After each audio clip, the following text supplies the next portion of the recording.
afternoon, and to all you sports fans and all you sports buffs, welcome to the Sports Train. I must say season greetings to you and a very successful 2023. Well, we have a very exciting lineup for you, and I'm your host, S01EP03, and my fellow host is Riza Abbas Ali. Riza, tell us about the rundown this afternoon. Well, Astel, thank you very much. Good evening, fans throughout the country, throughout the Caribbean. Happy New Year to you. Wishing you all the best for this new year and that your dreams and realizations come true. Astel, we have to be grateful, of course, to our main sponsors also. Exactly. I mean, our two main sponsors, goal sponsors, and they are, Riza, tell us about Blazer Sports Bar right down there in Chagarit Road in Port of Spain, and Docks Engineering Works. Thank you so much for having that trust and confidence in us. Thank you again. Well, we start off, I mean, on a sad note, still, of course, with the passing of the GOAT, possibly, arguably the greatest of all time, Edson Arantes do Nascimento, the great Pele, passed away at 82 after a long battle with cancer. I mean, millions of people are mourning, and I mean, listen to, this man was no doubt one of the best. Astel, 3 World Cup titles, 1958, 1962, and 1970. Your remembrance and recollections of the great Pele? I mean, Pele, when you look at the 1958 World Cup, you said, well, a youngster, a star has arrived on the scene.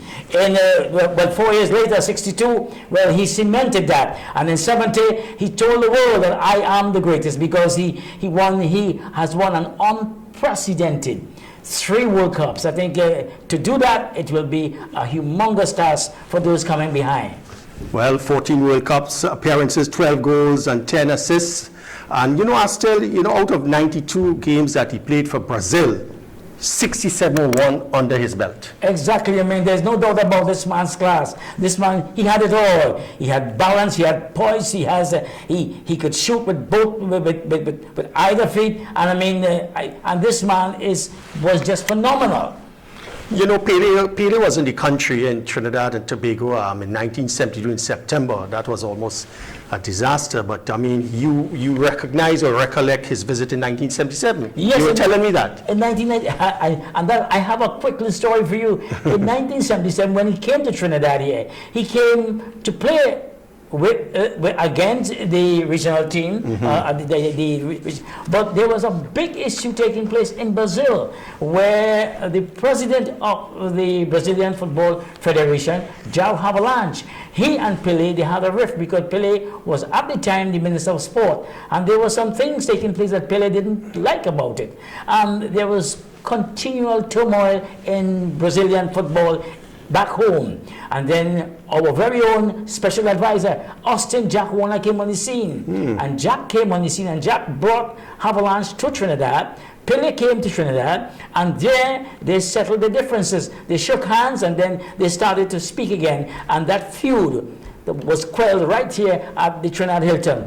I was a young reporter at the time, and I met João Havelange, and I met Pele up there. And I mean, all the reporters, we were in awe to meet the man, and that press conference was a very significant one, and a red letter day for all sports fans around the world. Definitely a red letter day with the great attendance and visit by the great man now passed away. May his soul rest in peace.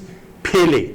Yes. King Pele. King Pele, and there is a 2 days of mourning. I mean, it starts tomorrow, on Monday, and it goes on to Tuesday. And one of the highlights, they will pass his coffin in front of his mother's home. She's 100 years old. Yes, yes. So I mean, that is significant. I mean, she isn't able to get up and see what's taking place, but she will be. She knows what has happened to her son. Yes.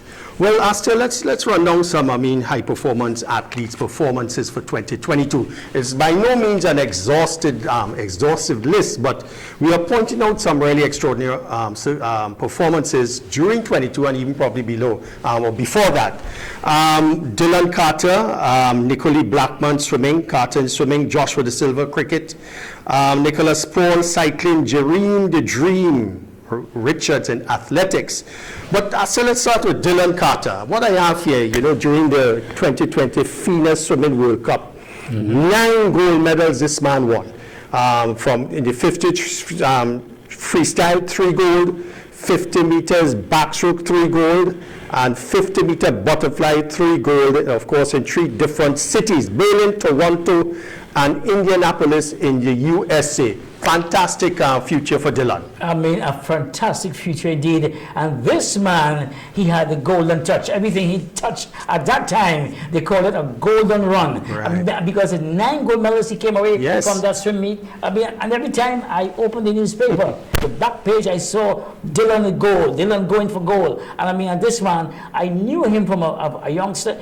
He has developed very nicely indeed. He came after George Bovell. Correct. And he's really living up to that. He has took on the mantle to carry this country's swimmers on his shoulders, and he's doing exactly that. He is a phenomenal swimmer, and he is one that is creating and really, really doing well for us on the outside and even back home. And what I like about him, Risa, is that he swims outside, right, and he comes home and also swim at home also. He's not taking it light, you know. He's not saying, well, I mean, I'm a big boy now, you know. He swims outside, he competes against the best, and when he comes home here, he competes against the local guys to make them know, I mean, who I am. I'm Dylan Carter. I am not here to make joke. I'm here to show you where the standard in which you have to come up to. Well, you know, just following Dylan Carter is another youngster, 16, 17-year-old, Nikolai Blackman. I mean, he is looking forward to Paris 2024 in April at the National Pan Am Age Group Championship Trials right here in Couva, in that the Aquatic Center fans. He became the youngest ever swimmer from this region to dip below 23 seconds in the 50-meter freestyle. And this man is just breaking records all over, and I mean, he's a phenomenal swimmer also. Exactly, I mean, Nikolai Blackman, because I must back up a little and say, Yes. I mean, kudos must be given to the swimming association, yeah. right, federation, and to the government and themselves in coming together and establishing that aquatic center down at down in Couva down there, so that youngsters, so that people like youngsters as Nikolai Blackman, I mean, they can ply their trade, they can go there and train, and they're training in an international setting. They don't have to wait until they go to the States or go out to Canada or to go to Europe. No, they're doing it right here, and Nikolai is showing why that center is now paying off for the efforts and the money that was spent down there. Very good. Well done, Nikolai. Well done. Excellent. So let's look at Joshua De Silva. Joshua, we should have a photo there. Joshua made his debut, as you realize, back in 2020 December against New Zealand. So far, he's played 16 test matches, 670 runs on average, about 30. He scored his test debut 100 in Grenada in England back in 2020. Fantastic achievement. Your impressions of how Joshua has been progressing? Well, I mean, I think he has been moving along very nicely indeed. I mean, I think that there were some hiccups here and there because, I mean, he's learning the trade. He's learning test cricket. He's playing the game at the highest level and learning how to play the game at that level. It's very difficult at times, but I think he's progressing very nicely. And one thing I remember speaking with him some time ago. Right. We sat down and he said, I mean, he's a bright boy. Mm-hmm. He bright, and his parents give him an ultimatum, or they set goals to him. Mm-hmm. They said, okay, you want to play cricket? You can play cricket, but we are going to give you a timeline. If cricket doesn't work out for you, if you find that you're not progressing in the way in which you are going to go back to school and go to university and get a degree. And Joshua said, well, he took up the challenge from his parents, and they decided, well, and there he is now as a West Indian cricketer. So he has really took on the mantle, and he has took the big bite at he has took on that responsibility, and he is progressing nicely as West Indies #1 wicketkeeper batsman. Well, we're going quickly to Nicholas Paul. What else can we say about Nicholas Paul? Fantastic cyclist. Yeah. Had a fantastic Commonwealth Games in Birmingham, England. Gold in the keirin, silver in the sprint. bronze in the 1 kilometer time trial. I mean, nothing can stop this young man, Astel. I mean, nothing. And after I saw him at the Commonwealth Games, the first ride, the carrying everyone said this man is going to blow everybody apart, blow them away, and he did exactly that. This man, Nicholas Paul, he is on a mission, and his mission is to maintain the high level of cycling and to maintain to ride, I must say, in his predecessors, those who came before him. You know, and he is doing exactly that, because there's the Roger Gilman, there's the Gene Samuel, there's the Ian Atherley, there's the Leslie King, all these names he is living up to, and he's doing a fantastic job. And finally, let's have a quick look at Dream Richards. Dream, the man from Point Fortin, still had a great Commonwealth Games, not personal best, also a Commonwealth record in 19.80 seconds in the 200 meters final that he defended. I mean, that is no feat. I mean, very few men defend their title from a previous meeting, and he went out there and he ran a blistering 19.80. Yeah. I mean, that was hot. That race was hot, and he said it after the race, is that he went out there to prove a point, because he also ran in honor of his friend Dion Lendo, who died in a vehicle accident in the States some months before. Well, great going, Dream Richards. Well, let's look at well, you know what a big thing going on controversially. Well, I mean, on the news is IPL, Caribbean Picks, and our former captain Nicholas Puran has earned a contract of 1.92 million US in the IPL, the highest among West Indians. Talk is that has Nicholas, I mean, with the Super Giants, yes, has Nicholas really earned that kind of money, Master, or is it just, I mean, you know, we overpaying? I mean, I have my take on it, or Super Giants, that is. Yeah. Let's look at Nick. I mean, once a franchise decided to pay that money for you, you're worth it. And I think this young man, they are not looking at just his present performance, but they are looking, it's an investment into the future, because he's a young man. At least he has 10 or 15 years ahead of him, 10 years of solid cricket in him. So they are investing that money into Nicholas Puran. I think it is money well spent. For sure. And you know, Gautam Gambhir, the former Indian captain, you talk about defending the pick. It's about Puran's ability and impact. Impact, yes. You know, the future expectations of course, Nicholas Puran. Well, let's move quickly on to the Namalco Under-23 Cup. And this is a very fantastic partnership between the Trinidad and Tobago Cricket Board and Namalco Construction. And this is about, you know, expanding our U23 Under-23 pool. And this started in December the 28th. It will go on to January 7th. It's still going on. Correct, yeah. And we have to thank Namalco for offering to display their corporate responsibility for the national game with their $120,000 sponsorship. And we have two of the captains there, Cephas Cooper and Matthew Patrick on the left. Cephas is on the left, sorry, and Matthew's on the right. And I think we have another photo coming up with Namalco. It's really showing the TTCB marketing committee representative, Mr. I think Sudesh Jagisa, yes, Alisha Ali. That's the photo. That's the photo. Yes, you know, the correct, director of Namalco Construction, and of course the president, Mr. Azim Basarat. So fantastic support by Namalco, Astel. Yes, I mean, and I think Namalco hit the nail on the head. They have gone at it directly, because they realize that the future of Trinidad cricket, of this country's cricket, it lies in the youngsters, the under-23s. Correct. And we are, at this time, we are looking to produce players who are maturing and who wants to go to the highest level. And I think at the under-23 level, Namalco have decided, okay, they're going to put their money where their mouth is, and they're going to invest in these youngsters. I mean, it's a numbers game. You are going to win some and lose some. But the point is, if from this tournament we get 13 or 14 players, let's say 14 good players, 14 strong prospects, I think it is money well spent for Namalco in this tournament. Just to mention, Joshua James is the captain of Masqueraders, Kirsten Kalitra is the captain of Scarlet Ibis, Cooper is the captain of Hummingbirds, and Matthew Patrick is the captain of Flamingos. So great going, Namalco and the Trinidad and Tobago Cricket Board. And what time this tournament goes up? January the 7th.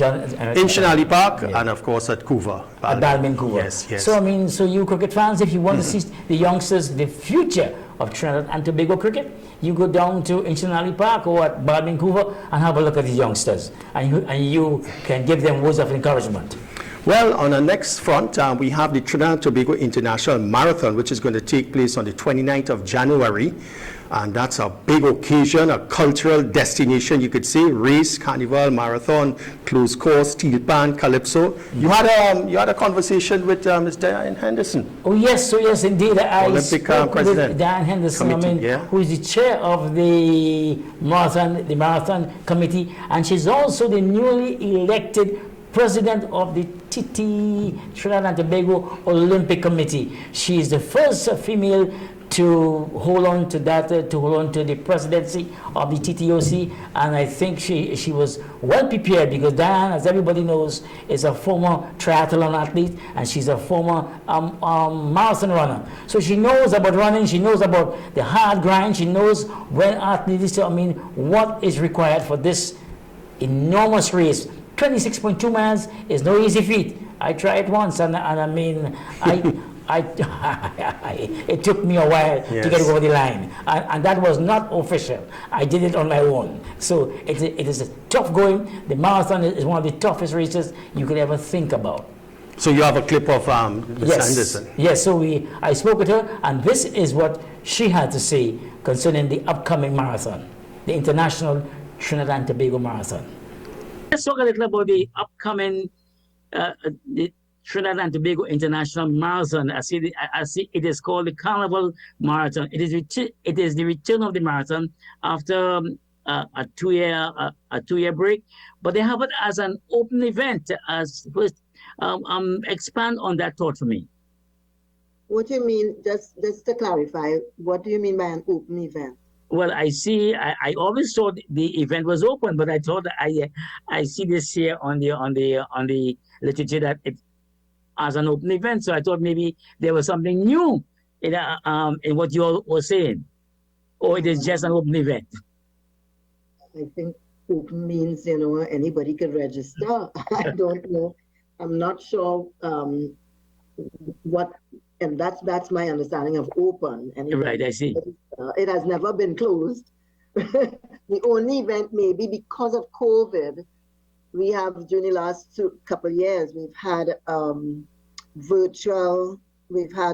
two virtual events, but specifically in 2022, just when we were able to have open back up, we had a limited edition for the 40th edition of the race in 2022, January 2022, by having 40 persons run. We ended up with 30-something, but it was well received. The athletes who were chosen or given an invitation were those who performed in the last 4 years, 3 to 4 years, in the top 20 of the marathons of those 3-4 years.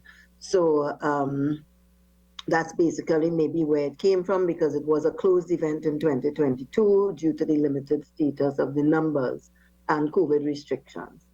Okay, let's talk a little about the excitement now that you should be experiencing, seeing that you are coming back after 2 years, and it's 2023, and it is called, it is around the carnival season. How much excitement is this event generating?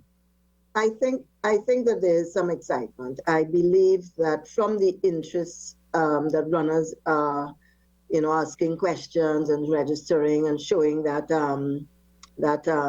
interest, there are quite a few of the Caribbean athletes coming out. I already have Winston Sylvester. Sorry, names take me away, but Sylvester and a few others, Sayers, and so coming from the Caribbean to participate. They've already registered. So, there is quite a bit of interest to have a marathon an international marathon that has always had proper amenities and so for the athletes right in your doorstep to participate at and not have to travel around the world too far to get that. So we are very, you know, we are ecstatic and we're looking forward to you know, just being able to have the race on its 41st edition. Oh yes, the 41st edition, and it gets going on January 29th at January 5. 29th, Yeah. Sunday, January 29th, and in 2023, we have brought back the half marathon, taking into consideration that several athletes and runners have been running various distances. So, and the half marathon has always been a big interest. So we've brought back the half marathon, just starting half an hour after the full marathon at 5 o'clock. So that will start at 5:30 on the Sunday. Okay. Now, seeing that you mentioned Caribbean athletes, what about those further afield, the international ones? I know the marathon always attract Kenyans. I mean, they are some of the favorites among the local athletic fans. Have you all been able to really get some of those top quality field to continue in the same vein as this race has done over the years? Yes, definitely. There have been many requests for invitations. You know, the thing about this that the Kenyans, they sometimes ask for a lot more than you can give. So while we do invite them, we are unable to provide, you know, like some of those bigger big five races internationally, the flights and accommodation and those things, you know, so they have to get their own way here and compete as everybody else. A little bit more about the route, because in 2023, coming out of COVID, one of the things we realized is that the logistics for carrying out the race in the original course from Freeport to Port of Spain has become a challenge. So being, and most races are on a out and back loop, secured loop. So we are attempting to use the priority bus route, starting from the Queen's Park, Savannah, just around TGI Fridays on the top of what you call Dundonald Street. We will be heading down there to Independence Square, onto the South Quay and up onto the priority bus route to Aruca, turn around, and you return the same way, coming back up, just coming up Abercrombie Street and back to the Savannah where we started and to the finish line. We are in discussions with Ministry of Works, as well as soon as that is finalized fully, we will, you know, go on the normal process of involving the police and so forth on the logistics of the race. But all looks well to progress towards a successful race. You know, with everything with a race, you have to make sure that the medical, the refreshment, the water, and we have Blue Waters on board as again. You know, they have been one of our diehard supporters and sponsors and partners. Kisses, once again, on the Saturday, we have the National 5K, and KISS is supporting. They're again with us. We are very appreciative for KISS and their continued support. So, you know, there are quite a few things. We have, and you mentioned the Carnival Marathon. So we've had this thought many years ago, and we brought back the thought again since Carnival in 2023 is supposed to be the big thing. We said, why not bring in a little bit of character, bringing a little bit of culture, and you know, and mix it up a bit, showcase Trinidad and Tobago, but showcase the country as for what it is, and you know, give a little bit of who we are at the Trinidad and Tobago International Marathon. Okay, fans, Sports Train fans, you are in the mix with the biggest sports news here on Sports Train on IETV. And that was, of course, Diane Henderson, president of the TNT Olympic Committee, on the upcoming big international marathon on the 29th of January 2023, of course, this month. And for more information, you can go to the website teamtto.org, teamtto.org. So that was a marathon in itself, Pastor, what we went through this just now. So let's take our first break, and when we come back, I have rising star, 18-year-old Holy Faith Convent Vancouver cricketer, Chanel Saul. Stay tuned.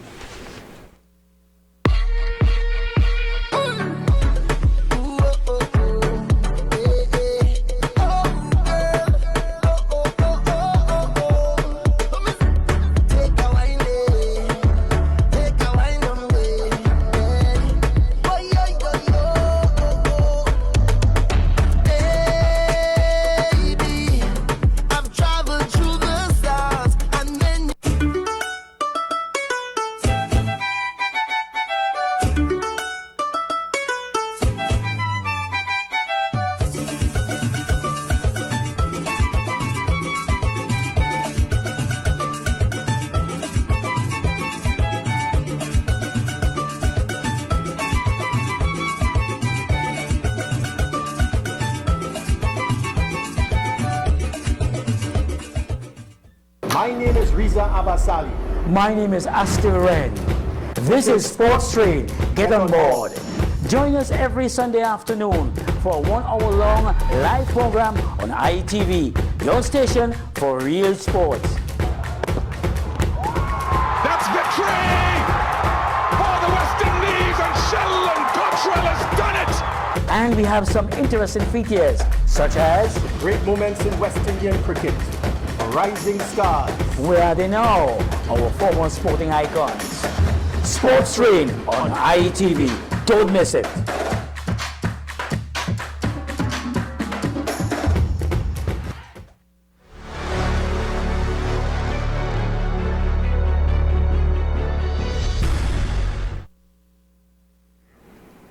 Welcome back to Sports Train here on IETV. And the train is moving very, very fast. So we have lined up a pre-recorded video of Ms. Chanel Saw, who's our wicketkeeper, opening batsman from Holy Faith Convent in Vancouver, 18 years old. Astor, she's heading, would you believe, to the inaugural U19 Under-19 World Cup tournament in South Africa. She's from California, Central Trinidad, not California, USA. Okay. And very promising, and it was really a pleasure, to interview this young lady. Now, out of that West Indies squad, there are 3 other Trinidadians on the squad, Shalini Samaru, Janaba Joseph, and Katie Jazz Mitchell. Great things happening, so much cricket on the 19 World Cup, and then we have the T20 World Cup in men's. But I want you to give us an impression of this Under-19 World Cup you are reading about. Well, from my take on it is that it will be an expansion. It's really a developmental tournament where you're going to get players moving on to the higher levels from this tournament. Yes. And this is very important. I think the ICC, they are looking at ways and means of expanding and having the game grow and develop to such a level that they can always have good players. Interesting and exciting players. So this tournament will do exactly that. Some of them will not make it, some will go on. But the point is, it is a developmental program, and it is one that will expose a lot of players, including those locals who have made the cut to be on the West Indies team. Well, great. And here, let's have a look at Chanel Saw as one of our rising stars.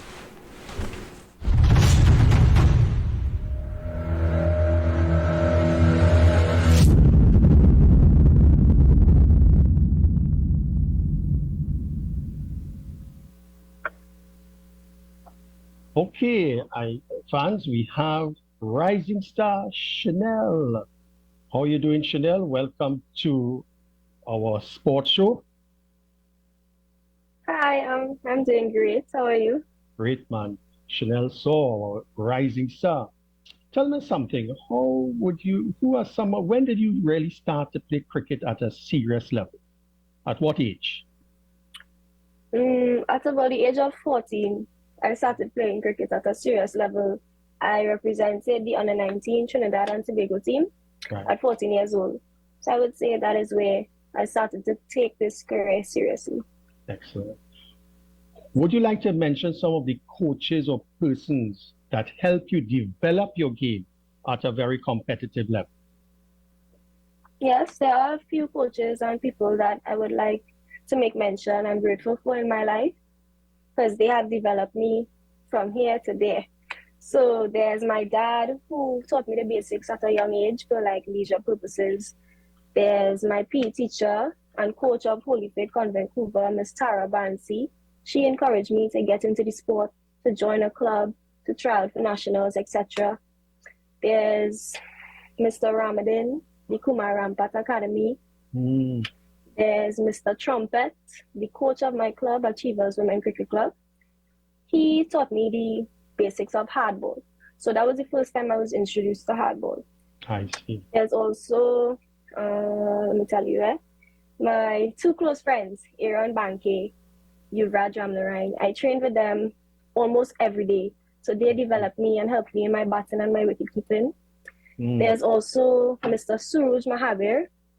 So he introduced me to secondary schools cricket league. Yes. Where I was a part of a touring team to Canada, the first girls touring team, secondary schools touring team to Canada. And there I was I experienced a lot of different things. I was given a lot of exposure. And that's where the competitive side of my game really started. Great. There's also, one more, Mr. Kelvin Williams. Kello. The coach of Trinidad and Tobago under-19. I learned a lot from him, trained with him for years. Great. At the end of the 2019 cricket season, playing for Holy Faith Convent, Vancouver, you were declared the Flow Secondary School Cricketer of the Year. Tell us about this marvelous achievement briefly and what stands out in terms of your overall performance during that 2019 season. So this achievement is one that I would never forget. I won that title in 2018 also, and to winning again in 2019 was something that I set a target for. So because I won in 2018, I set that goal for 2019. And knowing that I achieved that goal, I was elated because to know that I had the ability to do what I set my mind to. Excellent. And also, in terms of what stood out for me and my overall performance would be how many times I came knocked out throughout that entire tournament. You are an opening batsman, or batswoman? Yes. Okay. Yes. So you face the best of the piece attacks. Yes. Yes. Now playing sport at this level, high level, requires a strong fitness and training program. Can you briefly tell us about your fitness program? Having a set fitness program is something that I struggle with personally. Okay. I try to keep a certain standard of fitness. I never want to get too low. So I'd have mornings where I would get up every other morning, run a couple laps, and then during the evening period, I'll throw in some strengthening exercises. Yes, good. Now we're coming down to the end, but we still have a few things to ask you. You are one of 4 young Trinidadian women selected for the inaugural World T20 Under-19 tournament in South Africa early next year. This must be a dream come true for you. How do you feel about this, and how confident are you going into this big tournament? Since I started playing cricket, it has been my dream to represent the West Indies at the highest level. Yes. So being a part of this Under-19 World Cup is something that is unbelievable to me. I'm still in awe of how far I've come from where I started. Yeah. And still at times, I try to process how far I've come. And I'm most excited and I'm confident and I trust in my abilities and I know that I will do well in this tournament. Yes, I know you have been a student of Holy Faith Convent in Vancouver, and I wanted to ask you, with so much cricket around you, how do you balance your studies with your cricketing? I mean, playing, probably all over the world. So it was always challenging to balance both. Yes. Always challenging. And well, what I usually do Of course. is set a schedule on when is a good time to, okay. So, okay, I'm gonna be real with you. I'll be real with you. You go ahead, you take your time. Yeah, I'll be real with you. There are days where I would drop training to facilitate school, and there are days where I will drop school to facilitate training. Right. I mean, there have sacrifices you have to make if you want to do both. It wouldn't always be easy. So I did that most of the time, and doing that method, I balance both well. Excellent, excellent. Who are your favorite international players, male and female, and why? Okay, so there are many characteristics and traits I admire from several players. So I Okay. wouldn't say I have a favorite player. Got you. But there's Alyssa Healy and her wicket-keeping ability. There's also Babar Azam and his consistency and style of batting. I got a lot of inspiration from Hayley Matthews and how far she's come from at a young age. She's reached at a high level, yes. And there's also Rahul Dravid and his composure and firm foundation that he displayed when he batted. Very good, very good. Now, here's the final question, really. What is in store for Chanel Saul in the next 3 to 5 years? Where does she want to go? Where does she want to go in the world of cricket? Next 3 to 5 years, my goals would definitely be representing the senior women's West Indies team and also playing for many different franchises around the world. Oh, great, great. Is there any particular innings, batting innings that you were pretty proud about that sticks in your mind? You have played all over the world. Yeah, the first time that I made a half century in Brian Lara, that was the first time. I'll never forget that moment. Yes. And here's my final question to you. I hope it's not really surprising. What is your message to the young females, especially young women of this country and the Caribbean? What is your message? My message to those young females would be, you need to put your mind towards what you want to achieve. Don't ever say that you can't. Always believe that you can. The only thing that you could control in your life is your effort. Not the only things you can control, but you control your effort and your attitude. So once you control those and you have the right attitude, you can achieve anything you set your mind to. Wonderful. Is there anybody you would like to say hello to before you leave? I mean, you'd like to acknowledge anyone in particular? Not really. My parents. Hello. Your parents. They have been the backbone of your development from such a young age. Yes, that is fantastic. You get your 100% backing from your parents. Yeah. Yes. My support system, yeah. Your support system. Chanel, it has been wonderful speaking to you here on Rising Stars. We certainly want to wish you all the best for that big tournament coming up this soon in South Africa. Thank you so much for joining us, and all the best to you. Thank you very much. Great man, Chanel Saw from Holy Faith Convent, Vancouver. Chanel, I know you're looking on. I think you are. So thank you very much for that wonderful interview, and we wish you all the best. I'll tell just a little bit on this tournament, West Indies Under 19 T20 World Cup. It's taking place in South Africa between January the 14th and January the 29th. There are 4, 8, 12, there are 16 teams, Group A, B, C, and D. We have West Indies, let me see here, not in Group C. Yeah. Indonesia, Ireland, and New Zealand. Indonesia, and we have the United Arab Emirates in Group D. In Group B, we have Rwanda in Group B, and then we have in Group A, Australia, Bangladesh, Sri Lanka, USA. So it's competitive, but at the same time, it's Under 19 World Cup, and it's expanding. Yes. Very, very good tournament. Yes, it is. And like I said before, it is to really develop those countries that are not known to have cricketing background. I mean, some of the names are called there. Yeah. And let me back up a little and tell you a little about, I mean, Chanel, I must say, she's Oh, a very you met her? confident. Yes, I met her down at The Rampart Academy. The Rampart Academy. Yes. And she's a very confident young woman, and she knows exactly what is required when she gets into action, when she gets into the run and fielder play, because she's a wicketkeeper batsman. Yes, a wicketkeeper, opening batsman. Opening batsman. Or batswoman. Yeah, batswoman. And that is tough job, because Yes. when you are required to open the batting and also to stand behind the wicket, it takes a lot. It takes a lot of confidence, and it takes a lot of ability. Well, look at this photo. The one before that. Look at this photo. This is what, 2019, she won Cricket of the Year. And from left to right, the then president of the Secondary School League is Mr. Surajat Mahabir.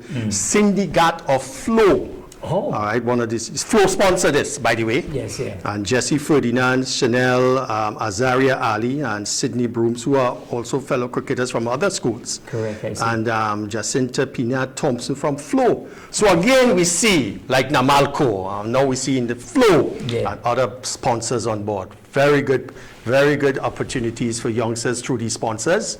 And then here we have Chanel, lovely stance, Astel. Look at that batting stance. Exactly, and look at how, I mean, the bat is straight over the middle stump. It means Yes. that she knows a thing or two about batting. I mean, she knows how to lift the bat. And like we saw in the master class from Brian Charles Lara. Oh my gosh. Yeah, I mean, Lara said when his bat is coming directly over the middle stump, he is on song. When the bat is coming from let's say, from first slip, he knows that he isn't in top form. But when his bat is coming right over the middle stump, when he picks it up, he knows what time of day you are going to be facing when you bowl into Brian Charles Lara. And one of our ending messages, Astel, was this: you can control your effort and your attitude.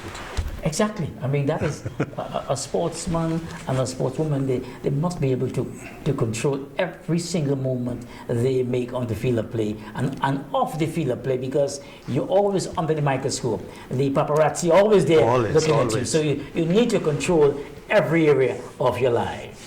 All right, so we'll take another break, and when we come back on Sports Stream, great moments in West Indian cricket. Stay tuned.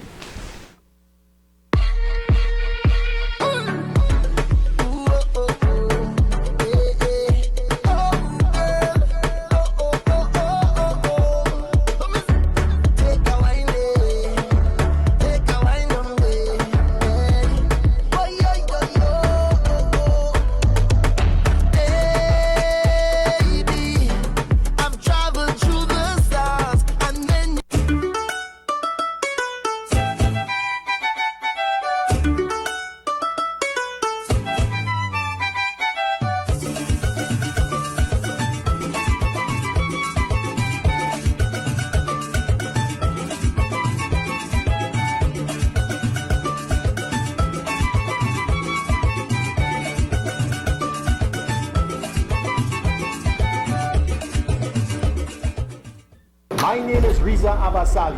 My name is Astil Ren. This is Sports Stream. Get on board. Join us every Sunday afternoon for a 1 hour long live program on ITV, your station for real sports. That's victory for the West Indies, and Sheldon Cottrell has done it. And we have some interesting features, such as Great moments in West Indian cricket. Rising stars. Where Are They Now? Our former sporting icons. Sports Stream on ITV. Don't miss it.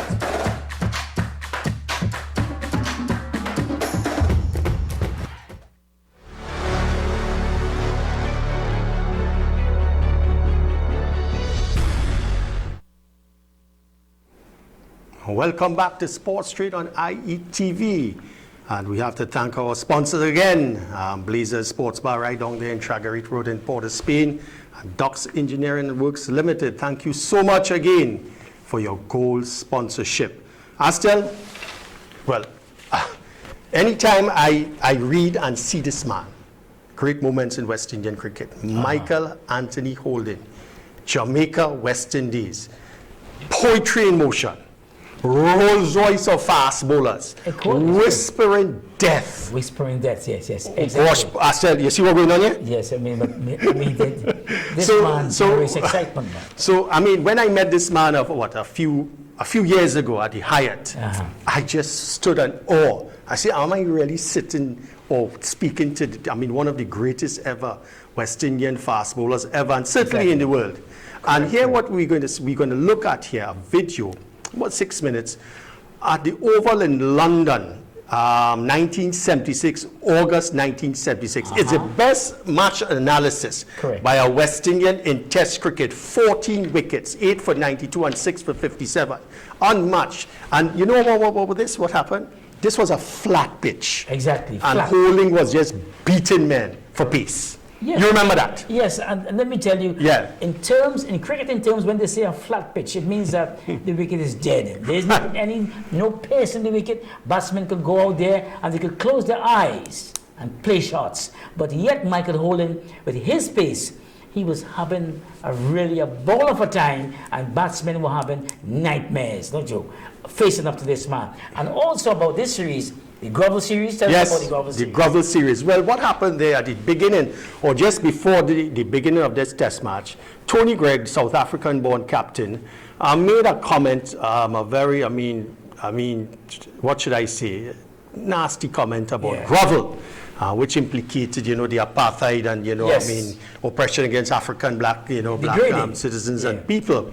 And that really fueled the intensity of the West Indian cricketers to beat England at all costs. And whenever Tony Greig came in to bat, his stumps were flattened at great pace by Michael Holding and Andy Roberts. Yes, and I also read that the fast bowlers and every player, every time Tony Greig came into bat, they went up a notch in speed, and the players, their enthusiasm and excitement also increased because they wanted to show this man, to have him eat his own words. So let's have a look at poetry in motion.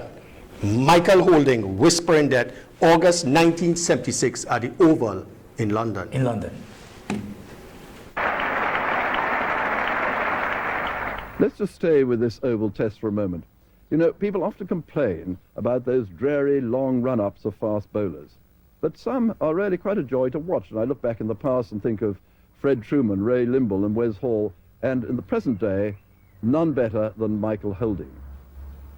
He was a 400-meter runner, and this shows in his wonderful gliding run-up. He nods his head in the middle, and he doesn't seem to touch the grass as he runs up and hurls himself backwards and delivers that ball. And umpires have often said they can't hear him running up, he's so quiet.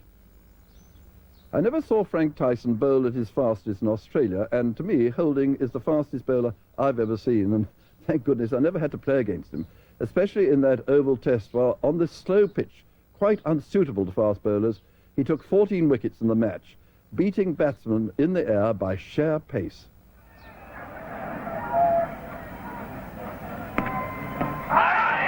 He's out, LBW this time. There's a danger man, Holding. So Warmer there, beaten by a ball which moved just a fraction. And goes LBW for 8 with the England score on 47.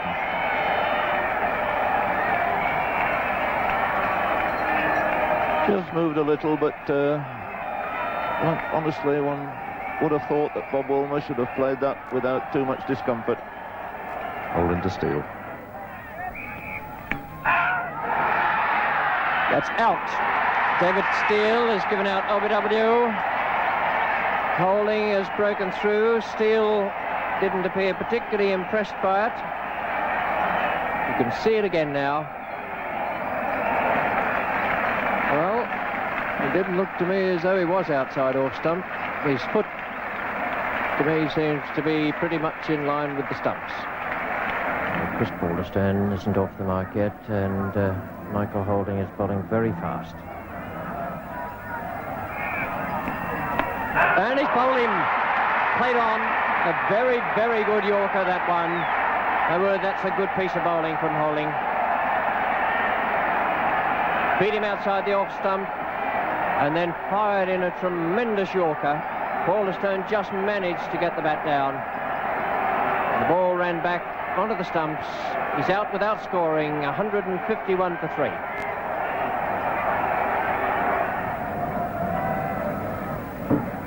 Tony Greig facing Holding. And he's bowled in. So Holding strikes again. And a very disappointed, disenchanted Tony Greig there.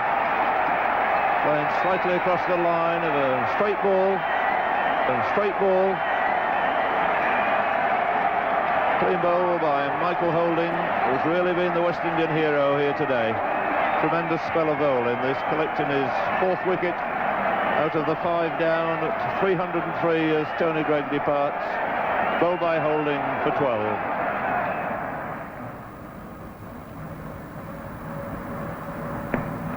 Bowling beaten for pace there. There's a quick delivery from Michael Holding to remove Derek Underwood, the night watchman. So it's 323 for 6 now. Underwood bowled Holding 4 and Amos is 191 not out.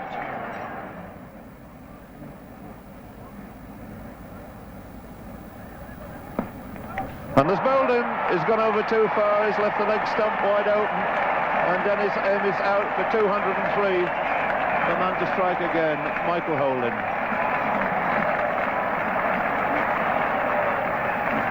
Getting congratulations, really has bowled a magnificent spell right through this innings. Lloyd still persevering at that far end with Holding. And he's played it on. And another wicket for Michael Holding. Alan Knott just after completing his 50. A little unfortunate there, got into position nicely. The bat came down at a slight angle, an inside edge, and it goes down in the book as Knott bowled Holding for 50.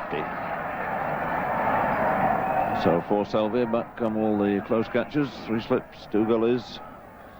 Salim it off, forward short leg, the backward short leg. And he's done it too, Owie. Yes, he's got out in the identical fashion, would you believe it? An inside edge, first ball. Holding's got 8 wickets. Selvia goes, first ball, out for naught. Selvia out in identical fashion to Alan Knott. But a little bit of extra pace, the bat not quite down in time, an inside edge.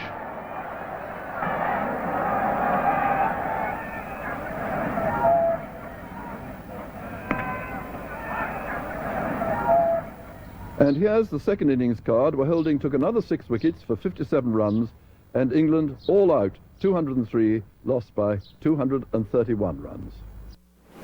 Well, you just had a look at Michael Anthony Holding at its ferocious best at the Oval in London in August 1976. West Indies won that match by an innings and 231 runs. And just to give you some statistics on Michael Holding, 60 tests, 249 wickets, average bowling 23.68 runs per wicket, 5 wickets in an innings, 13 times, 10 wickets in a match, twice. But you know, I said what I want to ask you? West Indian quicks. Michael Holding was, hardly bowling with any effort. Where are West Indian quicks bowling 90 plus like that? Boy, that's a $1 million question. But Michael Holding was considered the Rolls Royce of fast bowlers. And what I saw there on that tape, it was sheer fire. It was pace like fire. I remember coming up as a youngster playing cricket, and we always hear about pace like fire because that was a book written by West Hall. Yes. Former Jamaican and Barbadian, and West Indian fast bowler. But I saw fire there. That was literal fire, and that wicket, as you said, was flat. A flat wicket, and a man generating that type of pace and that type of velocity. It means that this man could bowl. This man knows a thing or two about fast bowling. Well, you know, one of his other greatest achievement was March 1981. at Kensington Oval in Barbados against Geoff Boycott. Against Geoff Boycott, yes. And yes, Boycott never put a bat. He hit here, he got hit here, he got hit in the shoulder, he got hit in his pad. Was one of the, greatest overs in the history of Test cricket. Michael Holding versus Geoff Boycott, the England opening batsman, back in March 1981 at Kensington. And a guy from Samoa tells me this. Now listen to this. Derek Coombs, he lives down in Mohammedville, El Sucre, where I live. Coombs said that he was there in that day and moment, sometime in March 1981. And that one of the bails, that when the ball struck the Boycott stumps, the last ball, that bail was found near the boundary line. Oh yes, I mean it shows the type of pace and the type of fire that came from that ball. I mean, it showed that Michael Holding was, and at that time, at that period in West Indies cricket, the Kensington Oval was considered the fastest pitch in the Caribbean. Yes, it was equal to Sabina Park, or even a little quicker. And then you had that type of pace, because I remember the England captain at the time, which is Ian Botham. Botham said, he said when West Indies batted on it, it looked nice and easy. He said, but when West Indies came to ball on it, it was a nightmare. It was. He said he dreamt. He had some horrible dreams that night, because he saw fire being came out of that pitch with the type of fast bowling that Michael Holding and his lot generated on the Kensington Oval that day. Well, but before we go to our last item, which is trivia, we have a sports trivia, and we're going to have a look at our Westinian cricketer. We hope to have a sponsor for that in terms of a cash prize coming soon. Yes. But Whispering Death, that sobriquet was laid on him by Dickie Bird, the former English umpire. Yes. And the Rolls Royce of fast bowler was by Geoff Boycott himself. Whispering Death, because Dickie Bird said he never heard Michael Holding coming, because he was always listening to because fast bowlers approach the wicket with a sort of rhythm, boom, boom, but Michael Holding came in smooth, he came in very light on his feet, and that made him the Rolls Royce of fast bowling. Never touched a blade of grass. True. Well, let's have a look at a sports trivia photo as we wrap up so very soon. Now, Astel, people have probably forgotten this gentleman. As I said, it's part of our sports trivia, and we're hoping to get a sponsor very soon for this. He's now 72. 72? Yes, and he played 24 tests for the West Indies, 856 runs, an average of 30, 2 test hundreds, and 50 wickets. At his prime, he was a beautiful left-arm medium fast bowler to look at. And one of his test hundreds came at Lord's in London, Lord's in England. So the man had some pedigree about him, and he's one of my favorite cricketers. I always meet him, and we talk for long hours about West Indies cricket, because he has toured extensively with the West Indies team. I believe that he didn't reach some of the marks that he potentially, which he showed very early. I thought that he fell short sometimes, but all in all, he was a former Kent player and all. Right. He plays for Kent County in England. So who is that guy, by the way? Who's that? Well, before we say his name, you're talking about that 1973 century. He scored 200s. And it was his second test 100 by a Trinidadian batsman at Lord's after Charlie Davis. Yes. You remember Charlie Davis celebrated his birthday. He celebrates today. Today? Oh, I see. Maybe he's 77, 78, it's something like that. But you remember Charlie, man. I mean, Charlie Davis, man. Remember that song by Lord Redata? Little Charlie, young Desmond Lewis and Charlie Davis take some little shame from take a little shame from what we face, but Sobers as captain, he won plenty coaching before the cricket end up in disgrace. Correct. Yes, so Bernard, this gentleman name is Bernard Dennis Julian. Correct, yeah. St. Mary's College boy. St. Mary's College, yeah, it's true. It's true. He told me about that. He went to St. Mary's College, and he was really a St. Mary's College boy. I mean, he really. But we must say happy birthday to Charlie. To Charlie, yeah. You must say happy birthday. And Charlie, it's nice. Well, I mean, we have had a great time today, Master. Yes. We have a great time with all of these, I mean, so much in sport, different sports, and this is what we aim to do in the upcoming episodes of Sports Train on IETV. I am Riza Basali. I'm Astil Ren. This is Sports Train. Get on board. Get on board. See you next week.